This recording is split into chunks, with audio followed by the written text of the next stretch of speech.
Hey guys, welcome back. I hope you are having an amazing day. Let's get right into the stories. The first one is an entitled People story. I never imagined that my first job out of college would turn into a nightmare situation.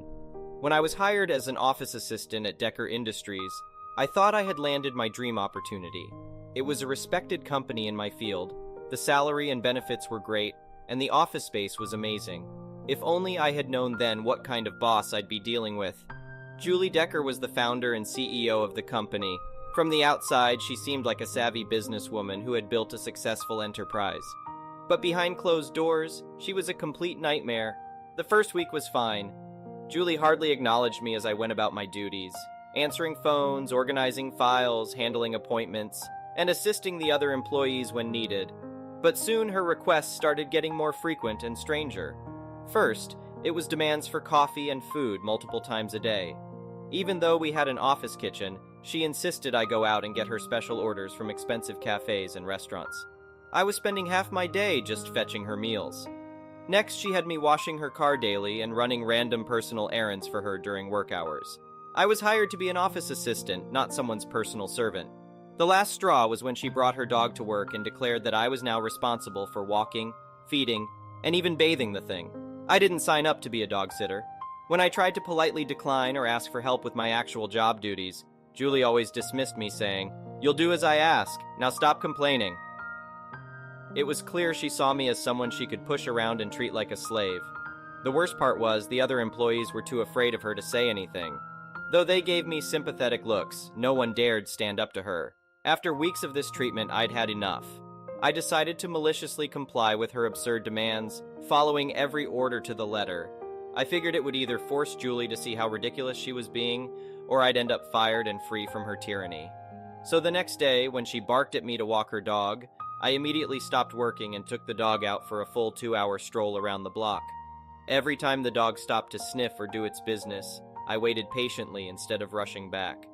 When Julie screamed at me to get her lunch from a cafe 30 minutes away, I rushed out and sat in traffic both ways just to bring her back a sandwich. Needless to say, it wasn't so fresh by the time she got it. For a week, I followed every insane order, ignoring my actual job and the massive backlog of work piling up. After me neglecting my real duties for days, things started falling apart at Decker Industries. Julie was livid, but she only had herself to blame. My exaggerated compliance was shining a spotlight on the effects of her irrational demands. She couldn't write me up without looking foolish. Finally, she called me into her office and said, "I don't think things are working out. Clean out your desk." Music to my ears. I walked out of Decker Industries that very day, never looking back. Found a much better job at a respected firm where I was actually valued for my skills. As for Decker Industries, losing their one competent employee was apparently their downfall. Without me handling the day-to-day office needs, things spiraled out of control. They ended up losing major clients and had to shut down just 6 months after I left. I heard from former co-workers that Julie was ousted by the board of directors soon after. Apparently, they got fed up with her bizarre management and behavior too. She drove the company into the ground.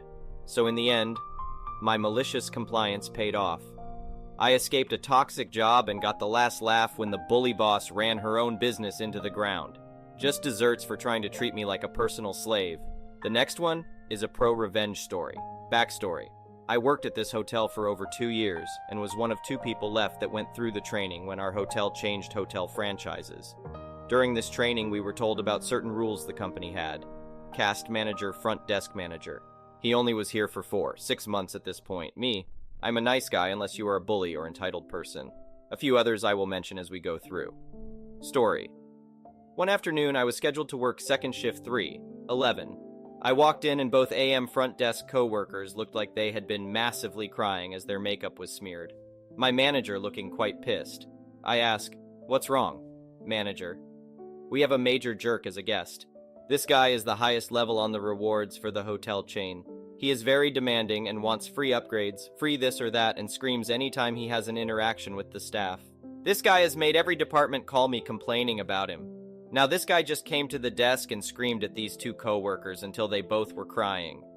These 2 ladies were fresh high school graduates and were very sweet and innocent people.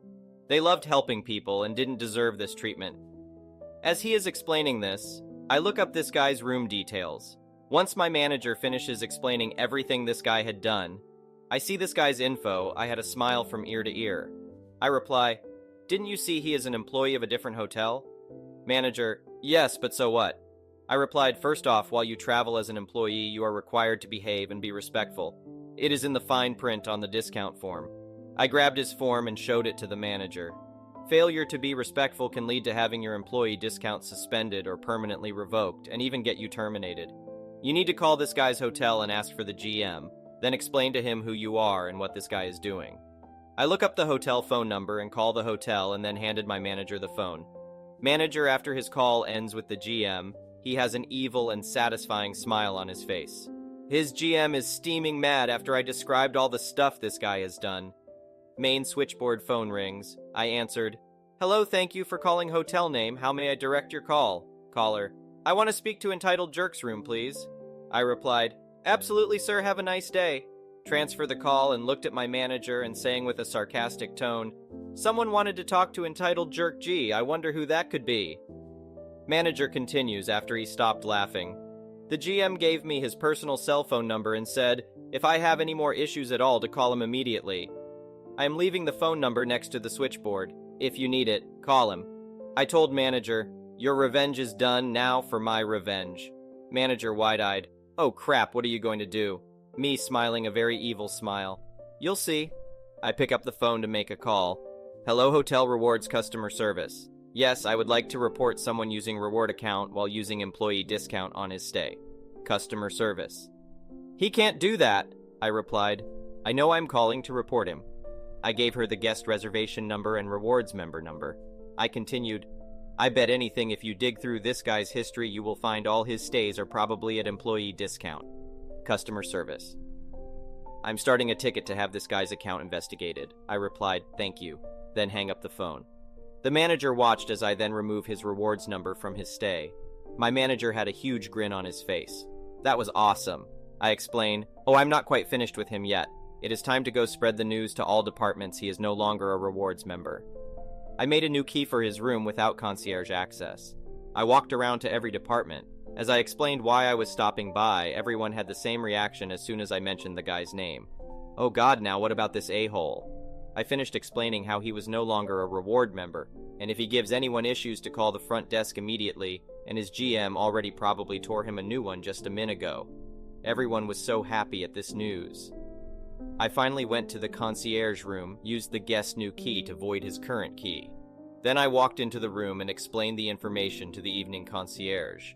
She cringed at the mention of his name. After explaining she would not have to deal with him again, and asked her to leave the morning person a note about this guy not allowed in the concierge room anymore. She was very happy. While I was gone, evidently the manager explained what we did to the 2 a.m. front desk ladies. The minute I got back to the desk, both my front desk coworkers all came up to me and gave me a huge hug and thanked me so many times. Manager to me after the other coworkers went home, "Do me a huge favor, please." I replied, "Sure, what's up?" Manager, "If I ever piss you off, please come tell me so I can fix the issue." Later that night, Entitled Jerk comes to the desk hat in hand, politely saying his key doesn't work. I replied, "Oh, so sorry about that, let me make you a new key." In the best fake smile I can muster. Aftermath. Next day I check his rewards account and it is now suspended. Check back next week. Sorry, account number not found. The next one is a petty revenge story. I can't take credit for this one. My uncle is a 76-year-old veteran and still sharp as a tack. He's quite the character and always cracks me up with his stories. As some of you may remember, early in the pandemic when no one really knew how COVID was spreading, the only stores open were supermarkets. They essentially made every aisle a one-way only, in that everyone was supposed to go in the same direction, so up one aisle and down the next. The problem is, if you forgot an item and went back, you risk going in the wrong direction to retrieve it, or having to go down the aisle next to it just to come back up. I remember a lot of people not really observing these signs as it was kind of absurd. Most supermarkets at the time were also offering special hours for seniors so they could shop in a less crowded store, usually at 7/8 a.m. My aunt and uncle went grocery shopping during this hour. One day, while waiting in line to pay, my aunt realized she forgot an item and asked my uncle to go retrieve it. But when he got to the aisle, he was facing the wrong direction. Seeing as though there was only one other person in the aisle, He went down it in the wrong direction, rather than having to go down the aisle next to it, only to come back up. But as he started making his way down the aisle, a Karen, clearly not a senior, entered with her cart from the other end of the aisle, going in the right direction. She started making her way towards my uncle, and when she got 5 feet away, loudly said, "You were going in the wrong direction." My uncle, who was looking for his item on the shelf, was startled and turned around. "What?" Karen, even louder this time, said, "You're going the wrong way." My uncle took a moment to reflect and replied, "You know what, you're right. My parole officer told me the same thing. He said, Eddie, you've been going the wrong way your whole life." When I was in prison, Karen's eyes grew wide and she couldn't get away from him fast enough. The next one is a malicious compliance story. Some many years ago, I worked customer service for a company that managed a Medicare Part D drug plans, and the annual enrollment period rolled around. And during that time, it got chaotic, on top of the usual caring for customers, answering their questions, fixing problems. We had to enroll people into our plans. And it was a bit of a process.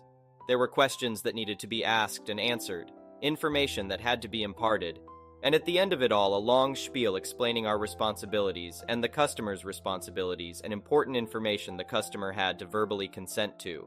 So in the midst of this, I get a woman who is angry she has to do this, and is angry at how much time the whole process is taking. I explain to her I'm trying to get her through this all as quickly as possible. Then we get to the end, and I explain that I have to read her the terms of service, and I need her to verbally confirm yes to it all. Immediately, she starts carrying on how she just doesn't have the time to listen to it. I tell her I'm legally required to read this to her. She doesn't want to hear it, just sign her up. I explain again that to complete the sign-up process, I have to read this to her and she needs to acknowledge it. Another round of she doesn't want to hear it, doesn't want to agree to it. I can just skip it and sign her up. No, I can't. I can read through it quickly, however she still needs to hear it and say yes. More arguing she doesn't want to, let's just say she agrees to it and I can sign her up. By this time I'm thinking, lady, if you had just let me read this instead of arguing with me, we could have been done by now, which I couldn't say. Instead, I inform her that I have to read this agreement to her, and she needs to verbally agree to it. If she doesn't, I will not be able to sign her up for Medicare Part D. She will not have a Part D plan, she will not be able to enroll in a plan until the next year's enrollment period, and she will have to pay a fine for not having a plan this year. She ignores all that, tells me to sign her up, and hangs up. Of course, I don't sign her up, and I write down the whole incident in the call log, that I explained several times that I needed to go over the agreement and get her consent, the penalties to her if she didn't, that she refused, and that I did not sign her up. Several weeks after the new year, a coworker sitting near me gets a call from a woman who is furious that when she went to get a prescription filled, the pharmacy wasn't able to run the insurance on it, and when they checked that she didn't have a Part D drug plan. The coworker asked for the woman's name, which was the woman who I didn't sign up. My coworker checked and said the caller did not have a plan with us. Worse for the caller, we could not enroll her since she had missed the enrollment period. Imagine how much easier things would have gone for everyone if that woman had just let me do my job and read the service agreement, and she just said yes to it. The next one is an entitled people story. I, 28F at the time, would like to share a story of an ex-coworker, Sarah, 29F. Not only did we work together 12 plus hours a day, but we're housemates, not by choice, sharing staff accommodation. This all went down in 2020, and though we were working in tourism, we were very busy because no one could travel to leave the state, so everyone was enjoying their own backyard, as it were. If you have experience in this sort of career, you know you have to be able to get along well with others and live in communal harmony, because you are constantly around the same people all the time, and you can't really escape them even in your home life. Most people are extra considerate given the circumstances, but not Sarah. Sarah had, and I can only presume still has, the most warped sense of entitlement, including demanding to use my Netflix act and being personally offended and harassing me when I changed my password, to being written up, but not fired, for physically bullying other female staff, to being straight up confrontational in refusing to pay her part of the fuel money when she begged me all day to give her a ride to the capital city 3 hours away. Ultimately, the job did not pay me enough to put up with her shenanigans, among other things. Who is not firing a staff member who physically assaults and screams at their supervisor in front of guests? And not long after this incident, I moved on to a much better paying gig. But I digress. We had another flatmate, co-worker living with us, 55 mem. The two of them were making dinner. I was not involved at all and was in my bedroom. Sarah knocks on my door holding up my bottle of wine. "Did you buy this at the bottle shop down the street?" I replied that I had not. I got it from the city 3 hours away. She turned around and walked back to the kitchen telling our other flatmate, "I'll just drink it tonight and replace it." And she put the bottle on the dining room table and continues chatting with him. As it so happens, it was a cheap bottle of wine that I bought for slow cooking the beef cheeks that were in the fridge, not for drinking. In fact, it would taste pretty gross to drink. I went to the kitchen, told Sarah this isn't a good drinking wine. Please don't use it, and put it back on my shelf in the pantry. It was a surprise to absolutely no one to see later on that night. Sarah had indeed opened my wine, and it was now sitting on her pantry shelf. What le fouquet? The level of disrespect was far too much, and I was done, officially. The next morning we got up early to go to work. Usually we leave the house around 5:40 a.m. for a 6 a.m. start. Sarah does not have a car, and I drive everyone to and from work every single day. Sarah, nor other flatmate for that matter, has never given me a single cent in fuel money the whole season. On this day, flatmate was out going to a doctor's appointment. Sarah, chronically late, was still getting ready, while I had my coffee in hand and headed to my car. She didn't even bother to say good morning, let alone mention anything about my bottle of wine that I specifically asked her not to use. Yet, she was telling me to wait for her because she was almost ready. I told her very clearly that due to her disrespect and entitlement, she was no longer welcome in my car and would have to organize her own transportation from now on, and walked outside. She looked like a stunned mullet. As I was opening the driver's side door, she comes storming out of the house, angrily squawking, "Hang on, what's going on here?" I replied, "You're not my friend and I don't owe you any favors." Befuddled, she spat, "Yeah, I know." I replied, "Great," and drove off to work by myself. She purposely did not speak to me at all after that, which was actually very nice of her, considering her usual passive-aggressive, demeaning way of speaking to people she thought she was better than. Highlights include her smiling and waving to a group of co-workers on a different vessel, which included myself, with me enthusiastically waving back with a big crap eating grin on my face. When she realized it was me, she immediately shot her hand back down and looked like someone had just punched her mother in the face. I really enjoyed the last few shifts I had there before I pieced the F out. When I left, she told my boss that I ran over her phone with my car. I found out that not long after she was fired. The next one is an entitled parent story. I'm in my late 20s. I live on my own and have my own car. My parents are super strict and made me miss out on the college experience, which I'm still bitter about. I come from a family of extroverted people, such as my cousin, who's also accomplished career-wise, but still throws parties with around 70 people, responsibly. She got to have the whole exciting college experience, involving large social events and pursuit of creative passions, and now has fun alongside her career. She also wrote and starred in her own musicals, and I have a similar passion for acting that I've never gotten to pursue. I got the similar genes of being fun-loving, creatively passionate, and wanting to enjoy my life. I moved out at 25 to make up for what I've missed out, or at least enjoy my current freedom. The years after moving out have been the best years of my life. However, my parents still make me feel restricted. They literally hired detectives to remotely tap into my phone and read my text messages. They found out I was staying over a friend's house. One of their rules is to never stay over someone's house, and got so mad that they threatened to show up the friend's house to tell her to leave me alone. They're also tracking my car because they know when I'm out late and scold me for it. I can probably find the tracker and remove it, but the detectives part worries me since they're able to do this without a tracker. I guess I'm venting and asking, how do I get them to stop this? Should I threaten to reduce in-person time with them from once a week to every 2 weeks? They got really mad when I suggested that before because even with weekly visits, they miss me too much. I feel sad because I'm missing out socially and romantically, as they still manage to enforce their rules of don't go out after sunset, which is 5:30 p.m., don't sleep over, and don't go out on weekdays to focus on work. I would love to meet and organically form a romantic connection with someone, but my opportunity to meet new people is restricted since after work, weekend times after dark, and the once-a-week day they see me, since they occupy the daylight hours, are off limits for socializing. Thank you for watching. I would really appreciate it if you could like the video and subscribe to our channel if you haven't already. We'll see you again tomorrow.